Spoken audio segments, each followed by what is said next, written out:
बहुत शुक्रिया। कि हूँ धर्म की पतवार में ज्ञान का भंडार हूँ, तलवार मत समझो मुझे तलवार की मैं धार हूँ। और योद्धाओं में सर्वश्रेष्ठ उस परशुराम का वंश हूँ। योद्धाओं में सर्वश्रेष्ठ उस परशुराम का वंश हूँ। दानी में जो सर्वश्रेष्ठ उस दधीचिका में अंश हूँ। और जिस शून्य के आगे सभी लगते छोटे अंक भी, जिस शून्य के आगे सभी लगते छोटे अंक भी, उस शून्य से जन्मा हुआ अंक मैं महान हूँ। हाँ ब्राह्मण हूँ मैं, हाँ ब्राह्मण हूँ मैं, और इस बात का गर्व है मुझको। नादान तुलसीदास सा संपूर्ण मैं ओम हूँ। जब धर्म में युधिष्ठिर हूँ और क्रोध में विनाश हूँ। जब धर्म में युधिष्ठिर हूँ और क्रोध में विनाश हूँ। ज्ञानी महालंकापति पर धैर्य में मैं राम हूँ। जब धर्म में युधिष्ठिर हूँ और क्रोध में विनाश हूँ। ज्ञानी महालंकापति पर धैर्य में मैं राम हूँ। और जब धर्म में युधिष्ठिर हूँ और क्रोध में विनाश हूँ। ज्ञानी महालंकापति पर धैर्य में मैं राम हूँ। जब धैर्य में मैं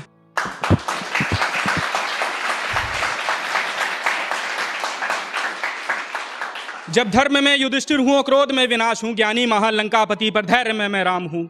और राजनीति में राजधर्म पालन करने वाला मैं अटल हूँ। राजनीति में राजधर्म पालन करने वाला मैं अटल हूँ। महाभारत में कर्ण के ब्रह्मास्त्र न चलने का मैं वचन हूँ। और न धन का मुझको लोभ है न चाह किसी राज्य की। न धन का मुझको लोभ है न चाह किसी राज्य की। एक शून्य को भी सम्राट कर दूं, सियासत का वो चाणक्य हूँ। हाँ ब्राह्मण हूँ मैं, और इस बात का गर्व है मुझको। बहुत बहुत शुक्रिया।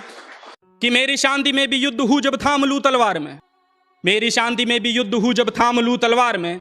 जब बात आए राष्ट्र की तो बिस्मिल सा मैं ख्वाब हूँ। राष्ट्र की बात पर मैं अटल सा मैं अटल हूँ। राष्ट्र की बात पर मैं अटल सा मैं अटल हूँ। यूं तो शांति कपूत में विचार से आजाद हूँ। यूं तो शांति कपूत में विचार से आजाद हूँ। और धर्म रक्षा के लिए कृष्ण सा तत्पर रहूं। धर्म रक्षा के लिए कृष्ण सा तत्पर रहूं। जब बात आए राष्ट्र की तो भगत सा मैं अकाट्य हूं। हाँ ब्राह्मण हूं मैं, और इस बात का गर्व है मुझको। और ये एक छोटी सी पोइट्री है कि लोग बाहर से आते हैं, कुछ काम करने आते हैं, कुछ पढ़ने आते हैं। तो उसी पर है कि अपने गांव से बहुत दूर चला आया हूं मैं। अपने गांव से बहुत दूर चला आया हूं मैं। जिंदगी बसर करने शहर चला आया हूं। अपने गांव से बहुत दूर चला आया हूं मैं। जिंदगी बसर करने शहर चला आया हूं मैं। और ये शहर